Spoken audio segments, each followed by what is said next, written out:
Do you want to be known as a man or a woman of great faith? Do you want to be remembered as someone whose faith in God is greater than any fear? If so, you've found the right podcast. This is called Finish Strong by Fearless Faith. That's the name of our ministry. And it's more than just a name of our ministry. It's the way we want to live our lives. I'm Dan Wheeler, and I'm joined by Terry Steen and Brian Rowland, and we're the three principals of Fearless Faith. Guys, you are men of great faith, and it's the name of our ministry, but I don't think we've been talking about it enough. It's probably true. And, to just hear someone say you have great faith, the first thing that comes into your mind is, no, I don't. When did that happen? It's hard to grab a hold of and really get a sense of it, isn't it? Yeah. Mm-hmm. It's interesting because my pastor, Steve, who we've had on last Sunday, was talking about everything that's going on in the world and how a lot of people have just give up. And he goes, but God says, I'll never leave you or forsake you. And if you got that, he goes, what else do you need? And he's absolutely right. That's where your faith really comes in. Just depend on that word. That's so true, Brian. But in today's world and with the headlines, it's hard sometimes, isn't it? Mm-hmm. You have to say, Lord, help my faith. Yeah. It doesn't just happen. Mm-hmm. We have to get close to God. We have to hear his voice. We have to be filled with his spirit. The faith is a fruit of the Spirit. So if we don't have the Spirit in our life, we can't have strong faith. So faith doesn't just happen. There's a process and an effort to get there. Yeah. And Brian, it's like, when we work out, we work our muscles and build strong faith. We have to work our faith and exercise it. Exactly. Yeah. And I think I did a morning cup years ago on the treadmill and talking about that. And it's true. If you don't exercise your muscles, they're going to go away. They're atrophy. They're just going to go away. And it's happened to me. We're going to You couldn't do that now, could you? You couldn't be on the treadmill long enough to do a morning cup. I can get one sentence out maybe. Well, we're going to get into all the aspects of faith, but you mentioned our morning cup of inspiration. Guys, cause for celebration. Yes. We now have over 40,000 followers. Yes, right. On our Fearless Faith Facebook page. So if you haven't joined us on Facebook, it's Fearless Faith, or at FFM60, and our logo is 3 flames. Mm-hmm. It's exciting. That's been a long time coming, but over the last few months, it's really accelerated, hasn't it? It's so exciting to see the international audience take an interest in our message. It really is. And we've got people that listen to this podcast from all over the world as well. So, Terry, let's get going with the first section. We wanted to talk about faith and trust and what's the difference, Yeah, it's interesting because they kind of go together, but they're distinctly separate. That faith is the belief system. Faith is a noun. Yeah. And so it describes an attribute. And one of my favorite verses is Hebrews 11:6. And listen to what it says. It says, without faith, it's impossible to please God. Because anyone who comes to him must believe he exists and that he rewards those who earnestly seek him. So that's the noun. Obviously, we all want to please God, but we cannot do it without faith. And then you compare that to trust. Trust is a verb. Trust is an action. It's putting your faith in action. And anytime you think about trust, you come back to Proverbs 3, the 5th verse, where it says, trust in the Lord with all your heart, lean not unto your own understanding. So it's so important that we put trust in him, but we can't have that trust if we don't have the faith to back it up, right? Right. And, just the opposite of that, what's going to try to destroy your faith is going to be worry and doubt. And this are 2 things that come against faith. And they're just the opposite of faith because it causes fear. Over in Philippians 4:6, the Bible tells us, do not be anxious about anything, but in every situation by prayer and petition with thanksgiving, present your request to God. He wants us to come to him and just present to him what's going on. What are we worried about? What is on our hearts that is keeping us, keeping our faith from kicking into action? And he wants us to lay it down and give it to him because it tells us over in James 1:6 then, but when you ask, you must believe and not doubt. See, that's where your faith is. You got to ask and believe and not doubt, because the one who doubts is like a wave of steam blown and tossed by the wind. And that's all it is. If it's just words, it's just empty words if you don't believe what you're praying for. So why are you even praying if you're not believing? I mean, you're because he's telling you to come to me and I'll give you rest. Come to me. Put it all on my shoulders. Let me do the heavy lifting. And that's where faith comes in. Yeah. I've got to ask you guys, and I'm going off script here, but I've had people ask me, is worry and anxiety and a lack of trust, is it sin? And see, I don't think it is, because God knows how human we are. And you see a lot of examples of great men in faith who weren't so great at the time. I mean, you look at Peter, he denied the Lord twice or thrice. And they were cowardly. And so many of them couldn't do the things that Jesus did. And he said it was your lack of faith. Do you think it's a sin, or just something we got to work on? I think it's a chink in the armor. I don't think it's sin. It's just that people haven't grown to that place yet.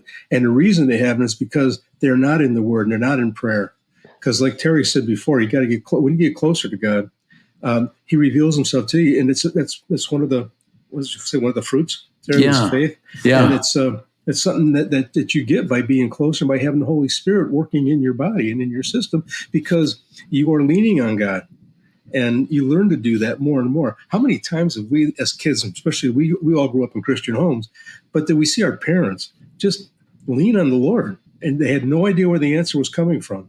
And I know it's happened in Deb's and my life already too, where we just had to lean on Him and say, "You got it," and let go of the reins, man. It's like Jesus take the wheel, and He's done it, and it's built our faith. And some people haven't done that yet, but when they do, it'll build their faith. I don't think it's a sin. I think it's just that it's a trust issue, and they just need to do it. I will say that the Bible tells us not to do it. So whether it's a sin or not a sin, it's not something that we can not worry about. Right. Yeah. Not worry about worrying. You know? Right. Well, can you guys pray for me? I seem to have misplaced $8,000 cash somewhere in my house. Seriously. Well, I found it. I forgot to tell you. I found it. And, it's gone. Well, Terry, you gave good advice. You said, pray about it and then go to bed. And I know it'll pop up. But, God has put great faith stories in the Bible, true stories, to build our faith. And I'm going to start out with one of my favorites, David and Goliath. And I know Terry's going to talk about my height. What? Yeah. I don't get on you about that often, do I? Well, so only every day. So Goliath was like this 9-10 foot giant, and he's just, defying the armies of God. And the greatest warriors in the Israelite army are cowering by this guy. Yeah. And along comes a teenager, David, to bring food to his older brothers. And David's like, who is this guy? Who does he think he is? You look at in 1 Samuel 17:26, and I love it because David calls him out. He says, who is this uncircumcised Philistine? He's kind of saying, how dare he defy the armies of the living God? And all the soldiers are looking at him like, who's this kid? Yeah. And then, Goliath is taunting him. But David's faith was way bigger than his fears. In fact, I think in that moment, he didn't have fear. He overcame it with tremendous faith. And then he acted on it. And he a lot of people say that you cannot overcome fear, but action will overcome fear. That was W.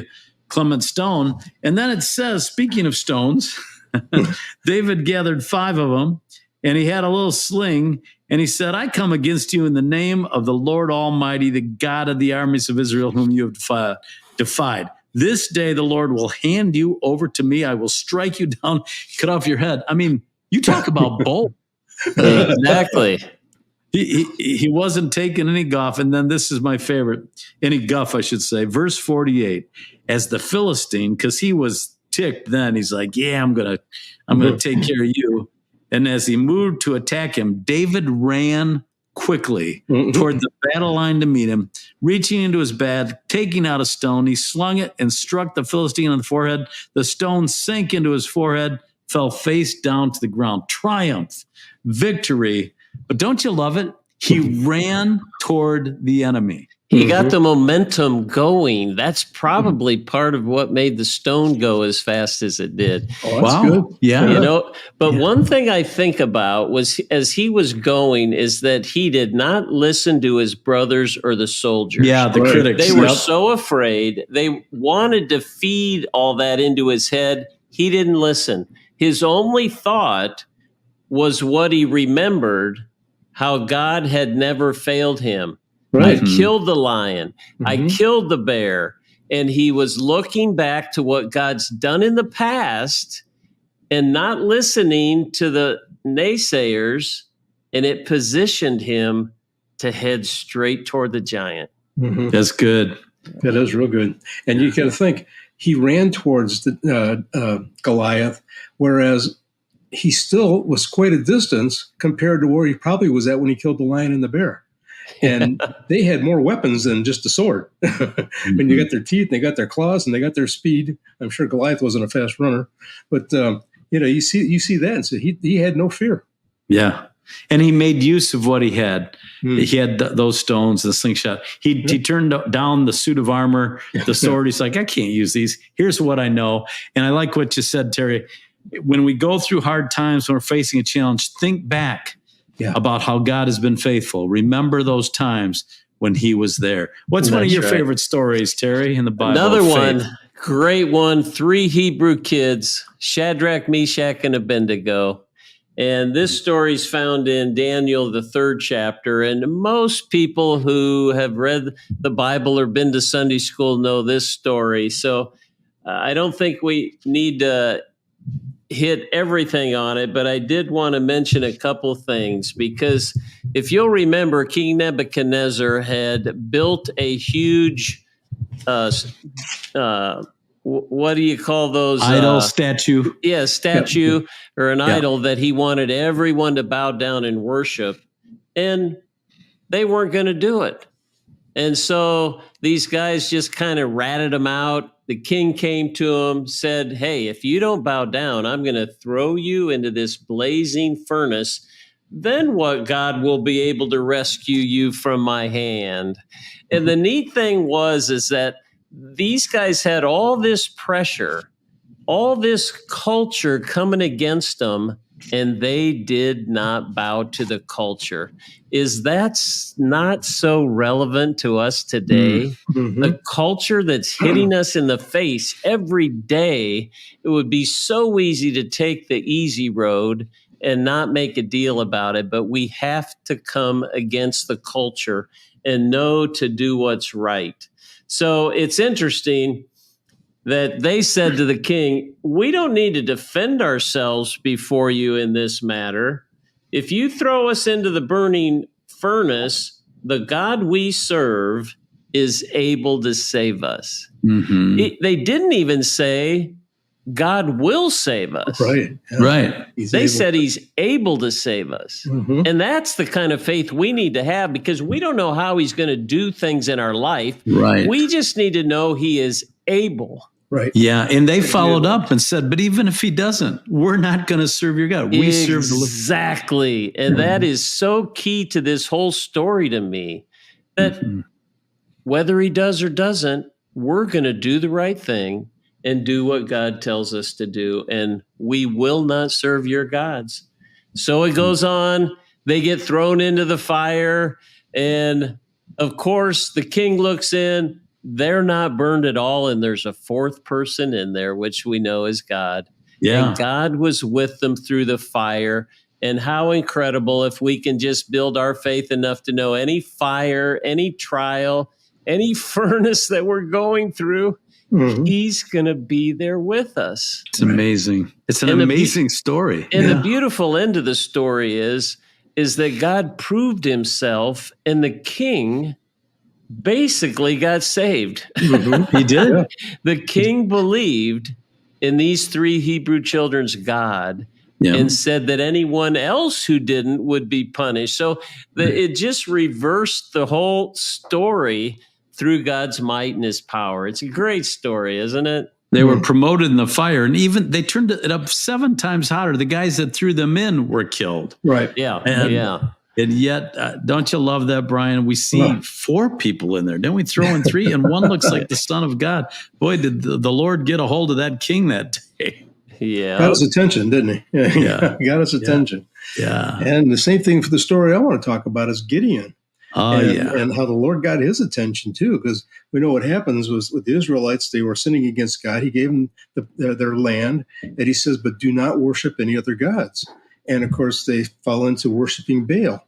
And when they did that, the Lord over in Judges 6:1, actually the whole story is in Judges 6 and 7, but in 6:1 it says the Israelites did evil in the eyes of the Lord, and for 7 years he gave them into the hands of the Midianites. And so here they are. They're basically slaves again. I mean, every time they were growing crop and they were putting stuff together, they would be raided by these different armies, and they would just lay them flat every year. Just lay it flat, take all their fruits, vegetables, grains, you name it. They were taking it. And Gideon was down actually grinding grain at a wine press to keep it, trying to hide it from these other guys that we knew they were going to be coming in to take it again.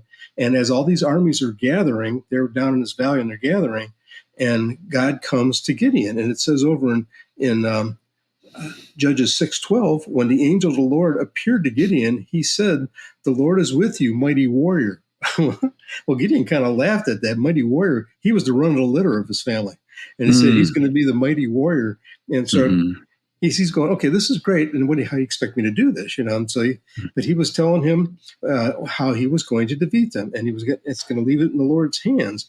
But he asked, he said, I need you to go. And he said, I want you to tear down Baal's, his altar to Baal. And I forget what the pole was called, some kind of pole, Asher pole. And so he didn't want to go in the daytime because he said they'll kill him for sure. So he waited till nighttime, and they got down there with some guys, and they tore down all of Baal's altars and that, and took the Asher pole out, and he built an altar for the Lord, and he created a sacrifice. And I'm getting a little ahead because this happened before with another sacrifice, but you have to read the story because I don't want to take up too much time. But he gave the sacrifice. Well, all the people in town came for him because what did he do? And his father said, he goes, what, you're going to have Baal kill him? Why are you guys coming to kill him for? Let your God, if he's so powerful, let him do it. So they decided to do that. Okay, well, let Baal do it. Well, God had told Gideon to get his army together. So Gideon said, I'm going to go. I will do this, but I got to put out a fleece. I want to put out a fleece. You see, he took what it was a fleece of wool. I think that's why it's called the fleece now, right? It was a wool fleece, and he put it out, and he asked the Lord to have dew just on that fleece, and everything else dry the next morning. And it happened. So he just said, can I do it one more time, God? Just reverse it. The next night, I said, just reverse it. So the next morning, the fleece was dry, and everything else was wet all around it. So he was ready to go. And so he gathered thousands of men to go down there to take these guys. And what happens is God says, that's too many. You got too many guys. He starts weeding them out. Finally, he told him, he says, take the rest of your men down to the river there and see, I will separate them. He says, see which ones just put their head in the water and which ones kneel down and pick it up and lap it out of their hand. And those are your men. And it ended up being only 300. And he was going to go against 135,000.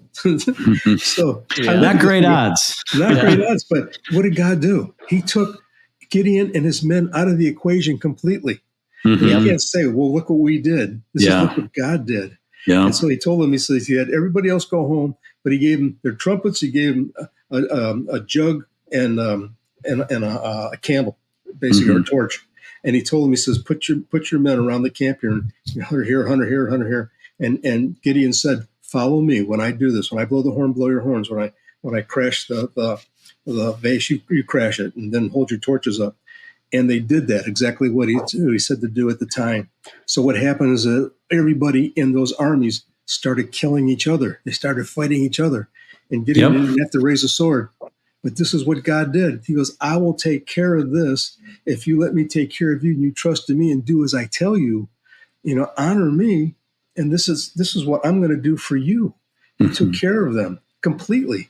And I don't think they went back to worshiping Baal right? No. No. You know, a lot of stories though, because Gideon was questioning, he was doubting. Yep. God kept proving himself, and he still called him a mighty warrior. And God chose him, even though he was he was a nobody, but he was part of the smallest tribe too. Yeah. So it's like God uses that humility, doesn't he? And then he just wants total obedience and to know that it's totally out of our hands, right, and totally into his. You know, I know we don't have a lot of time, but when you talk about the fleece, it reminds me of when Karen and I were engaged. And for some reason, Karen was questioning whether we should get married. She was thinking Brian, about. Do you blame her? Hey, come on! What made her change her mind? For some reason, how about you realize how sharp this girl is. So she put out a fleece, and she said, "If our wedding announcements come back incorrect, then I may want to hold off on this." The announcements came back incorrect. Oh my God. They were wrong. They did. So she goes to her mom and she goes, "What do I do?" And not a lot of people may like their mother-in-law. Mine said, Gideon put out a second fleece. And so she resent them. They came back okay the second time, and the rest is history. I don't think she ever regretted that decision more than once a day. Wow, I never knew she did that, but smart girl. Wow. Yeah, well, she's pulled you through a lot, Terry. Yeah, she has. But yeah, great stories. We all need to grow. We need to encourage our faith. And it doesn't take a lot of faith, just the small faith. I mean, Jesus said, if you have the faith of a grain of mustard seed, you can say to this mountain, move from here, and it will move. Nothing will be impossible for you. That's in Matthew 17:20. And, but sometimes it's not easy to have that faith. Yeah. And there's a story in Mark that is interesting because a man actually said, I believe. It's in Mark chapter 9. Let's see, Mark chapter 9. Here we go, 23 to 25.